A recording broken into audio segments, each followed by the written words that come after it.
sim para os outros. Pronto. Vamos falar, então, aqui das medidas da próstata. Como que a gente vai medir a próstata no cão?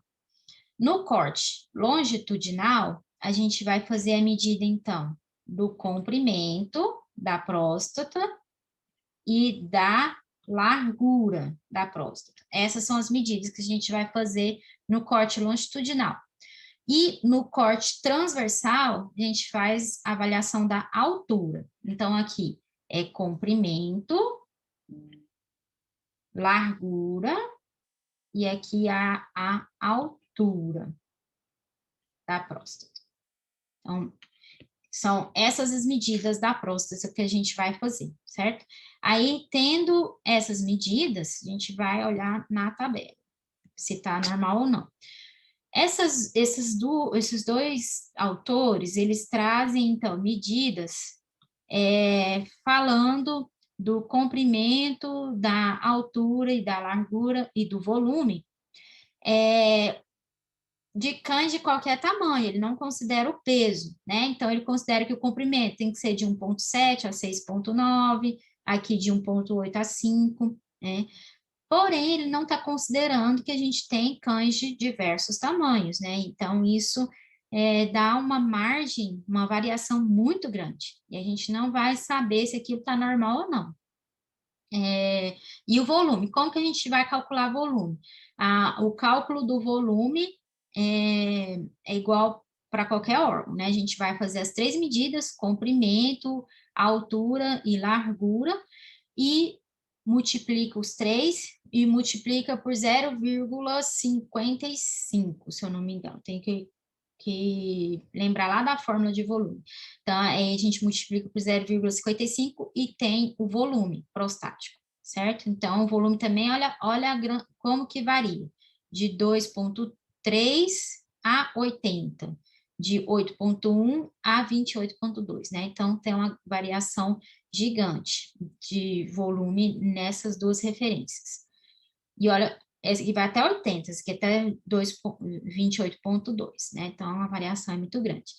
Aí, esse outro autor, ele trouxe fórmulas considerando a idade e o peso do paciente. Então, ele vai jogar aqui nessa fórmula o peso do paciente, por exemplo, 10 quilos, e a idade, por exemplo, 10 anos. Então, como que a gente vai considerar? Vou fazer aqui a gente vai jogar aí nessa fórmula. Então, vai ficar 0,0055 vezes 10, né, que é em quilos, vai dar 0,05, certo? E o 0,143 vezes 10, 1,43 mais o 0,005, que foi a outra conta que a gente fez, mais 3,31. Então, num cão de 10 anos e 10 quilos, o comprimento prostático tem que ser, no máximo, 4,74 eu acho que é centímetros, esqueci de colocar. Mas é centímetros, sim, porque as outras aqui são centímetros. Então, vai ter que ter, no máximo, 4,74 centímetros. Então, essa daqui, ela é melhor porque a gente vai jogar o peso e a idade do paciente e vai descobrir qual que é o comprimento máximo que aquela próstata pode ter, qual que é a altura, qual que é a largura e qual que é o volume, né? Considerando o peso e a idade do paciente. Mas é claro que às vezes, o peso não é o ideal que o paciente está apresentando naquele momento. Então, é bom sempre a gente jogar o peso ideal aqui na fórmula, né, para chegar, então, ao tamanho ideal daquela próstata. Mas, não é todo mundo que vai considerar essas mensurações, né, às vezes, pela a rotina, né, pelo o tanto de ultrassom que a gente faz, a gente já sabe se aquilo está aumentado ou não, mas a gente tem onde recorrer, né, aonde jogar aquelas informações para saber se está realmente dentro da medida normal ou não. Mas tem que considerar também as alterações clínicas que o paciente está apresentando. O que a gente vai ver no ultrassom quando o paciente apresenta hiperplasia prostática, por exemplo? Geralmente, a hiperplasia prostática é uma consequência, né, de alteração hormonal em machos intactos. É um macho inteiro que tem o testículo, que está produzindo ali a testosterona normal dele, só que essa testosterona, com o tempo, ela vai causar, então, aumento da próstata. Nos machos, é uma alteração hormonal que é vista, né, em cerca de 85% dos pacientes que não são castrados, quando eles chegam em idade adulta ali, adulto mais velho, né, de 8 anos para cima, eles vão ter algum grau de hiperplasia prostática. O, esse aumento de tamanho da próstata, ele pode ser simétrico ou assimétrico, né? Que isso quer dizer? Pode aumentar de forma homogênea os dois lóbulos da próstata, ou pode ser de forma heterogênea, né? Aumenta um lado mais do que o outro. O parênquima da próstata, nessa situação, ele pode ser liso ou nodular, né? Esses nódulos podem ser hiperecóicos, essas nodulações, essa heterogeneidade pode deixar a próstata mais hiperecóica. Pode apresentar cistos, né, que vão ser cavitações na próstata, é muito comum nos machos que apresentam hiperplasia prostática. A cápsula da próstata se mantém íntegra nessa situação e a gente não deve observar em cães que têm hiperplasia prostática benigna, né? Lembrando aqui, benigna, que não é uma neoplasia, né? Eles não devem apresentar linfonodo sublombar aumentado. Por quê? É uma situação benigna, né? Certo? Agora, se tiver uma prostatite associada, aí a gente já vai ver linfonodos reativos ali na região.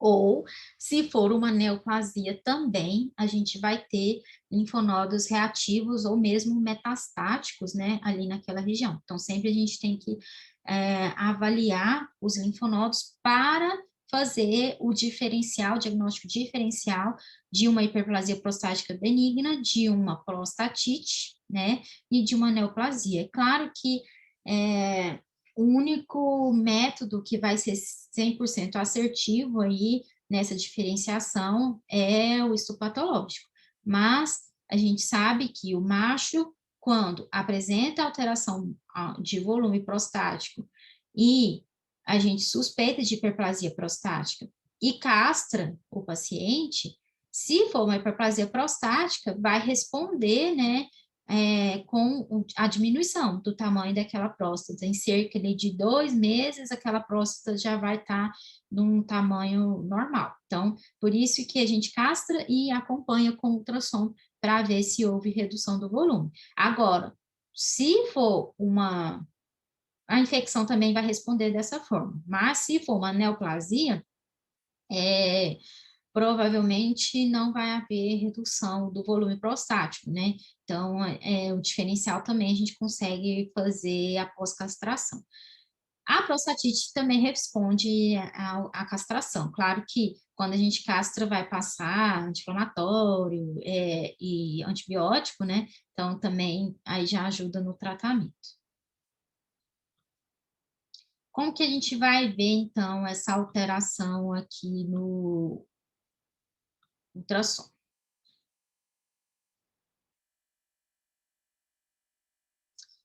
Aqui no exemplo do livro, é um macho de 8 anos, um pastor alemão, olha, ele estava apresentando claudicação do membro direito, membro posterior direito, mas sem outros sinais.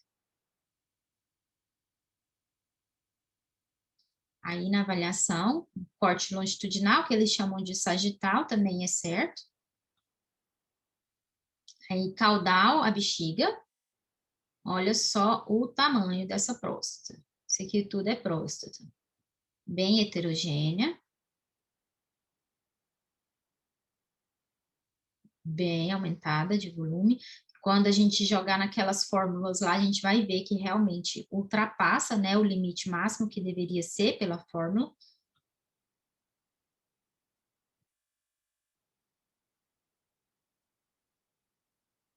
Ó, a gente nem consegue definir, né? A gente perde a definição dos lóbulos, né? Nesses casos, fica bem heterogêneo, um aspecto bem heterogêneo, com áreas hiperecóicas, né? De fibrose.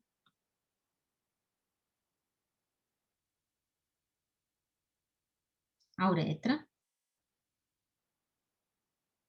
Fica até difícil de visualizar a uretra nessas situações.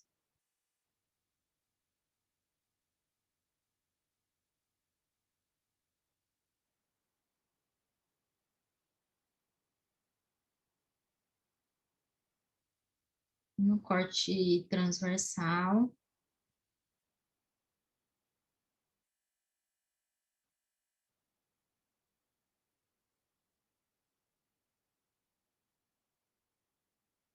Também tem perda, né? Isso aqui é uma coisa até que a gente coloca no laudo.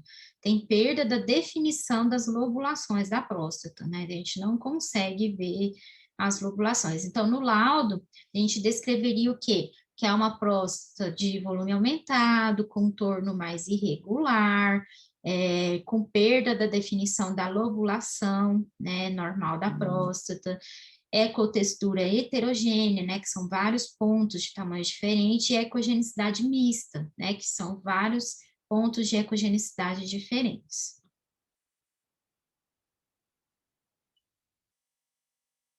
Então, tem um volume muito grande. E o que que a gente não vê, né? Que é importante a gente saber. O que que a gente não vê, geralmente, num casos de hiperplasia prostática? Hiperplasia prostática geralmente não cursa com presença de pontos de calcificação, né? Formando sombra.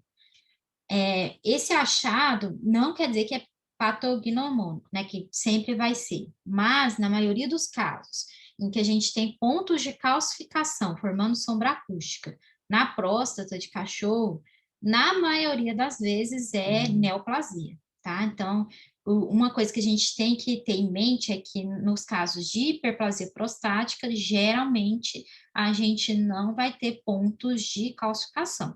Agora, nos casos de neoplasia prostática, sim, certo?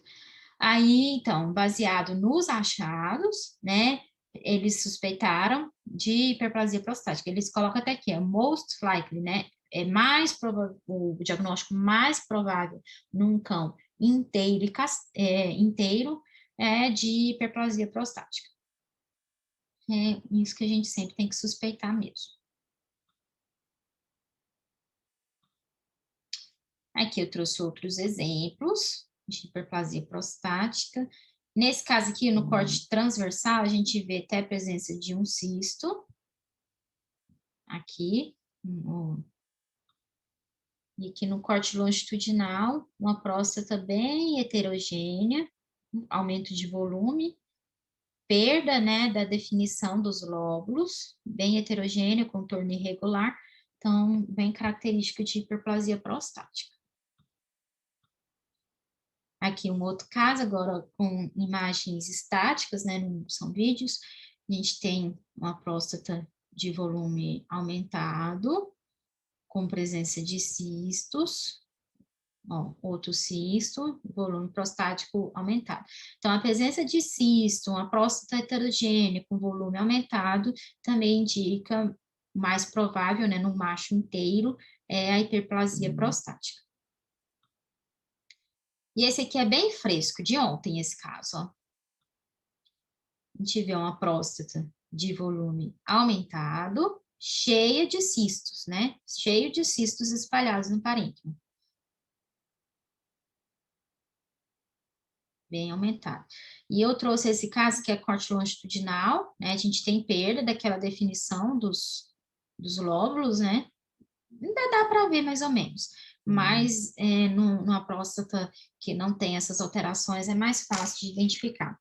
Eu trouxe mais esse caso para mostrar para vocês aqui, ó, o volume prostático, e olha, esse aqui, ó, é cólon, né? Então, por isso que em casos de hiperplasia prostática, os cães vão apresentar tenesmo, né? Dificuldade para defecar, porque realmente vai causar uma compressão aqui do colo, né? Dificultando, então, a passagem das fezes. E prostatite. A prostatite, geralmente, elas vão ser causadas por infecções ascendentes, né? Ou ascendentes de patologias testiculares, ou mesmo, bom, a gente pode dizer descendente, né? De uma cistite causando uma prostatite, né? Então, geralmente, tem alguma outra infecção associada, uma septicemia, né? Então, a gente tem que sempre pensar que tem alguma outra, é muito comum prostatite junto com cistite, né? A prostatite, ela pode ser aguda ou crônica, né? O caráter de cronicidade da doença são os mesmos critérios que a gente utiliza para outros órgãos, né? Quando é uma prostatite mais aguda, a gente vai ver uma próstata mais hipoicóica. Quando ela vai tomando um certa cronicidade, a gente já vai ter uma próstata mais heterogênea, com áreas de fibrose, né? Então, as mesmas características que vão nos levar a pensar em uma alteração crônica ou aguda, a gente utiliza aqui também para a próstata, certo? O que a gente vai ver na imagem? A gente vai ter uma próstata com aspecto heterogêneo, usualmente heterogêneo, pode ter alterações focais ou multifocais, né, com pontos hipoicóicos e hiperecóicos. Então, em geral, é difícil a gente diferenciar, só pelo aspecto da imagem, uma prostatite de uma hiperplasia prostática, por exemplo. Na prostatite vai ficar um pouco mais hiperecóico, né? Mas a gente não consegue fazer essa diferenciação só baseada na imagem, tem que lembrar da clínica, né? O paciente com prostatite, ele vai ter outras alterações clínicas, né? Pode ter febre, pode ter também uma leucocitose, né? No exame de sangue, então a gente tem que fazer essas diferenciações também baseadas na alteração clínica do paciente. E o que a gente vai observar também, além desse aspecto mais heterogêneo? A gente pode observar a presença de cistos prostáticos. Esses cistos podem ter conteúdo, né, que são cistos contaminados, que a gente fala.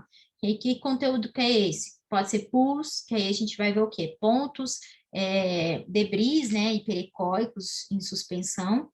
A gente pode ter presença de gás, né, que vai ser o quê? Vão ser pontos hiperecóicos formando reverberação, né? Que a reverberação indica a presença de gás, né? A reverberação, ela nos ajuda a identificar a presença de gás. E o que essa presença de gás indica? Indica que tem micro-organismos ali naquela próstata formando gás, né? Produtoras de gás. Então, a presença de gás também nos auxilia muito a pensar que é um caso de prostatite. Pode ver presença de mineralização, ao contrário da hiperplasia prostática, né, que geralmente a gente não vai ter mineralização do parênquima, mas a mineralização ela é mais frequentemente encontrada na neoplasia prostática. A prostatomegalia, né, o aumento de volume prostático, quase sempre está presente nos casos de prostatite, e tem que fazer o diferencial, né, de hiperplasia prostática benigna e de neoplasia, lembrando que sempre o diagnóstico 100% certeiro vai ser via biópsia aspirativa. Pela imagem, a gente não consegue fazer esse diferencial, né? Só juntando mesmo as informações clínicas e o que fecha o mesmo diagnóstico é a biópsia. Só que pelo menos na rotina aqui de Goiânia, eu nunca fiz uma punção de próstata. Eu acho que em Goiânia é pouco frequente, mas é claro que em outros centros eles costumam fazer mais esse tipo de acesso.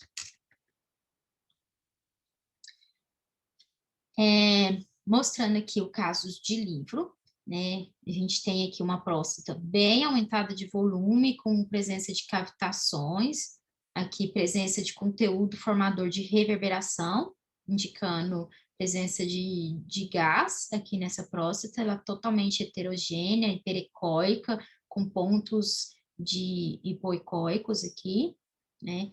Próstata aumentada de volume, com a área hipoicóica. Essas áreas hipoicóicas, tanto aqui na prostatite quanto nas neoplasias, a gente vai pensar mais em áreas de necrose, né? Então, sempre quando a gente vê essas áreas grandes, assim, hipoicóicas, a gente pensa em necrose, certo?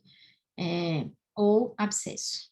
Esses são os diferenciais dessas áreas hipoicóicas. Então, essa próstata aqui está totalmente alterada, né? Não tem lobulação, uma área grande, hipoicóica, então a gente vai pensar em necrose ou abscesso. Trouxe outros casos aqui, agora do arquivo pessoal, tem aumento de ecogenicidade da próstata. Provavelmente, nesse caso, eu devo ter pensado em prostatite, porque tinha alguma alteração também em vesícula urinária. Não vou me recordar agora. Aqui, outro aumento prostático, com uma área hipoicóica. Essa daqui é bem característica de prostatite, são essa próstata com esse aspecto mais talhado, bem heterogêneo. E são cães que vão ter outras alterações, né? Vai ter sangramento, hematúria, pode ter febre, pode ter uma cistite junto, né? Então, sempre quando a gente vê essa próstata bem heterogênea com outros achados clínicos, né? A gente tem que pensar em prostatite. Ana, nesse último slide, aquela imagem superior a essa prostatite última que você mostrou, você pode, por favor, contornar a próstata, que eu só vi o cisto. Posso. Na verdade, Obrigada. tá difícil de ver os limites dela aqui. Mas é mais ou menos aqui, ó, o limite dela.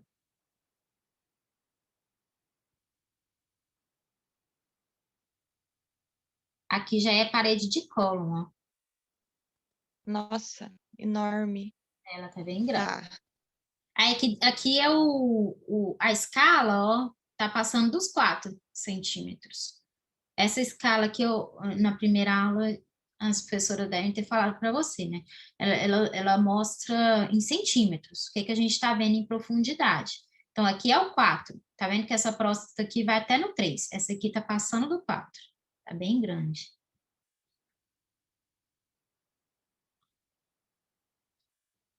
E neoplasia prostática, né? A neoplasia prostática, ela é...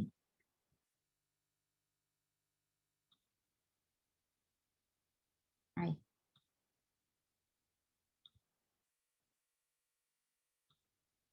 A neoplasia prostática, a incidência é mais comum em animais idosos e intactos, né, inteiros, mas também ela pode acontecer em pacientes que já são castrados. Inclusive, isso é um sinal de que pode ser uma neoplasia, quando a gente pega a alteração prostática em pacientes que são castrados, né? Isso já indica que provavelmente estamos diante de uma neoplasia.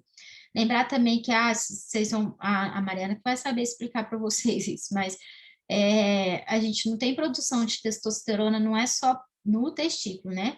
Inclusive, na adrenal também pode haver essa produção. Então, às vezes o paciente tem alteração hormonal em outro local que vai influenciar a próstata, né? Então, mesmo o paciente castrado, a gente pode ter alteração prostática. É menos comum, mas pode acontecer.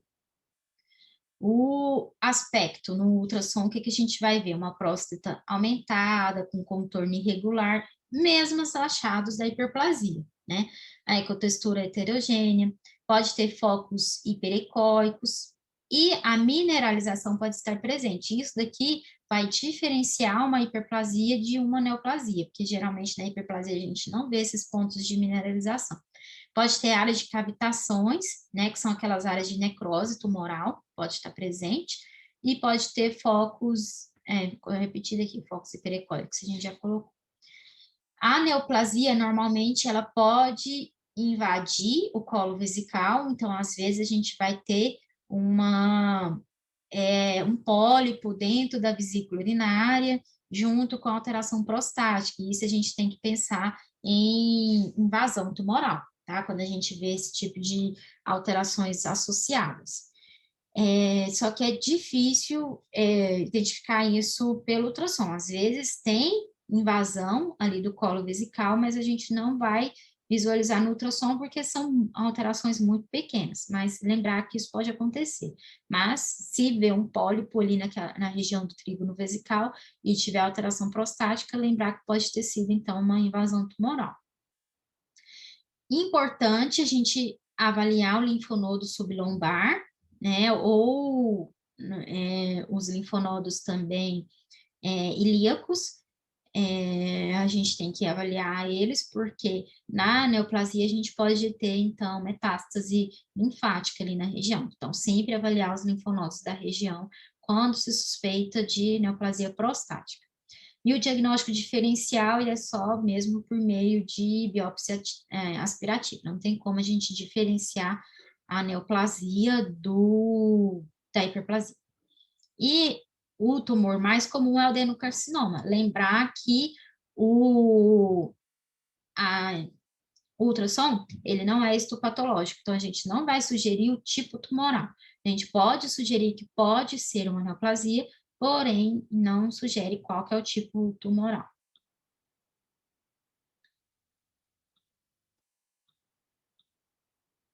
O que que a gente vai ver nessas situações? Que é um tumor prostático. Também, agora é um pastor australiano com estrangulha, né? Então, com dificuldade para urinar.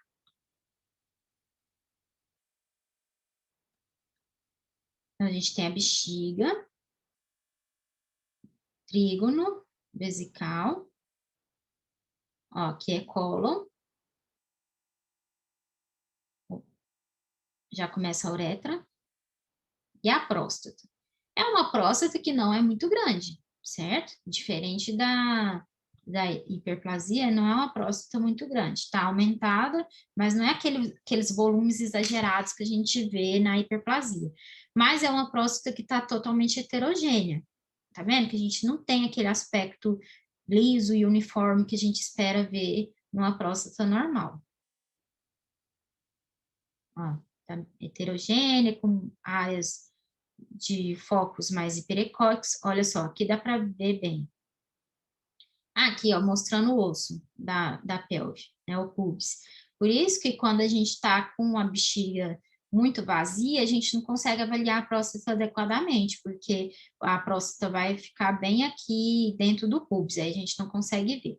Mas olha aqui na imagem estática, o que a gente consegue ver? Uma área de infiltrado hiperecóico na próstata, é uma próstata que é mais hipo, mas tem essa área hiper, né? Diferente de uma próstata normal, que é mais homogênea.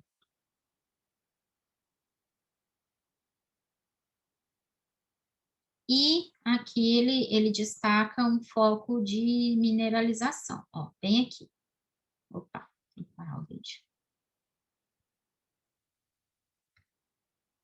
Ó, bem aqui, um foco de mineralização. Então, áreas de mineralização, essa aqui nem está formando tanta sombra, mas a gente vê que é bem hiper, né? É bem sugestivo de neoplasia prostática. Mas é bem incomum, né? O mais comum são as hiperplasias mesmo.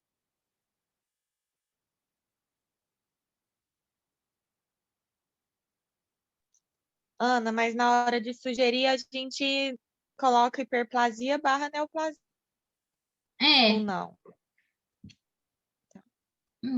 depende. Geralmente eu sugiro mais a hiperplasia quando o macho é inteiro, né? E tem aquele volume muito exagerado.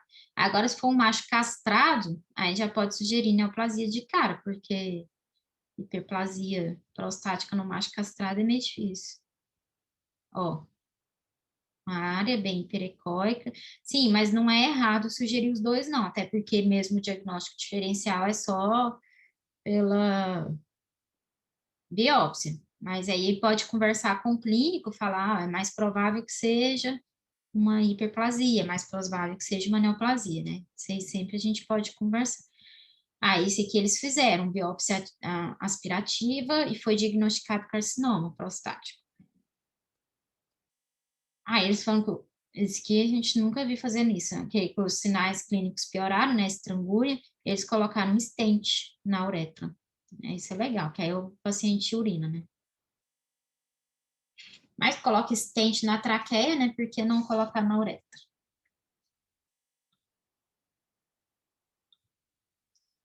Aqui é a imagem de livro também, um aumento de volume prostático, com áreas de cavitação, né, que são sugestivas, né, de áreas de necrose, pontos de mineralização, a gente tem perda, né, da definição da próstata, então é bem sugestivo de hiperplasia, de neoplasia, né, quando tem essas mineralizações, esses pontos de mineralização.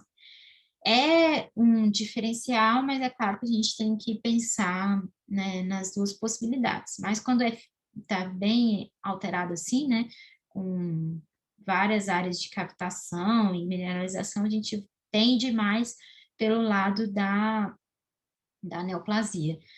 O acesso para biópsia, para punção, não é difícil na próstata, só que é muito pouco comum, né, essas neoplasias prostáticas, por isso que eu acho que a gente não faz tanto, né, punção de próstata por esse motivo, que também é muito pouco comum na clínica, mas é um acesso fácil de se fazer uma biópsia. Além das hiperplasias e das neoplasias, também a gente pode ter os cistos paraprostáticos, né, e os cistos prostáticos a gente já falou como que eles aparecem na hiperplasia, mas também a gente pode ter cistos paraprostáticos, são aqueles que crescem além, né, do parênquima prostático. Esses cistos paraprostáticos, eles podem ter origem, eles suspeitam que pode ser uma persistência do ducto Mülleriano, né? Então, a gente pode ter esses cistos paraprostáticos, e eles também podem causar alterações clínicas no paciente, né, de tenesmo, dificuldade para defecar, para urinar também, né, de estrangulho. O aspecto, a gente vai ver uma área cística grande, bem circunscrita, ovoide, né, um formato oval, e conteúdo anecoico, fluido, às vezes hipoecóico. O que vai mudar esse aspecto do conteúdo? Se aquele cisto está contaminado ou não, porque ele pode estar infectado, né? Pode estar com presença de pus. Então, aí a gente vai fazer essa diferenciação, né? Um cisto infectado de um não infectado, pelo aspecto do líquido. Quando ele é mais anecoico, mais fluido, a gente vai pensar num cisto que não é contaminado. Agora, quando ele já está mais hipoecóico, a gente já vai pensar que pode ter pus. Pode ser septado ou não, né? Ter septos, trabéculas dentro daquele cisto. A próstata, a gente vai visualizá-la como uma estrutura separada do cisto, que ele é paraprostático, né? Ele não é dentro da próstata, ele está fora da próstata. Mas aquele, eu até coloquei aqui que é difícil a gente diferenciar um cisto infectado e não infectado, vai mais pelo aspecto mesmo do líquido. Radiograficamente, né, no raio-x, a gente vai ver como se o paciente tivesse duas bexigas. E no ultrassom também, a gente vai ver como se o paciente tivesse duas bexigas. Só que é uma bexiga que está associada à próstata e outra bexiga que sai ali do trígono vesical. Tem que tomar esse cuidado, né, que o cisto paraprostático e a bexiga são muito parecidos, né, às vezes o paciente está com a bexiga vazia, a gente acha que é a bexiga, mas na verdade é o cisto paraprostático, né, tem que tomar esse cuidado. Mas é claro que ele vai ter outras alterações, então a gente indica reavaliar com a bexiga cheia, né, para não ter esse tipo de confusão na hora de fazer a avaliação. Então, a gente vai ver mesmo a bexiga e outra bexiga aqui, ó. Esse é o cisto paraprostático. Aqui é a próstata, contorno aqui da próstata, bem definido, bem de definição bem pobre esse contorno, e uma estrutura cística aqui saindo da próstata. Isso porque é a imagem de livro, hein? Não tá tão bonita assim. Aí a gente vê aqui próstata, e uma estrutura cística aqui saindo da próstata. Aqui assim. Outro cisto. Então, uma imagem aqui melhor, gente. Que é essa imagem aqui, ó. A gente vê a bexiga, e esse aqui é um cisto paraprostático contaminado. Esse aqui foi até um caso lá da faculdade, ó, velho, até 2012. Que realmente isso aqui era um cisto paraprostático contaminado, estava cheio de pus. Tá vendo que até parece um... Ah, vocês não viram ainda, mas parece uma piometra. Se a gente fosse ver uma fêmea com piometra, seria esse mesmo aspecto. Então, aqui a gente vê a bexiga, o trígono vesical e um cisto paraprostático contaminado. Isso daqui, a gente pode até fazer acesso percutâneo aqui para drenar, mas quando está contaminado assim, o ideal mesmo é cirurgia aberta, né? Porque a gente pode perfurar aqui, e se isso extravasar, realmente vai contaminar toda a cavidade pélvica do paciente. Então, o ideal é fazer drenagem cirúrgica, né? E não via percutânea quando está contaminado assim dessa forma. E também a gente pode ter casos de abscessos prostáticos, mas também não são tão comuns. Aí a gente vai ver essas estruturas císticas com presença de conteúdo, né, sugerindo então presença de conteúdo purulento. E a gente tem que lembrar, né, que os pacientes com hérnias perianais ou perineais, a gente tem que sempre avaliar o conteúdo daquela hérnia nos machos, na fêmea também, claro, mas é muito pouco frequente. Mas no macho, por quê? Geralmente, quando tem essas hérnias, o conteúdo herniário é uma próstata alterada, né? Uma próstata com hiperplasia prostática, ou uma vesícula, uma bexiga, que nesse caso o paciente tinha hérnia perineal bilateral.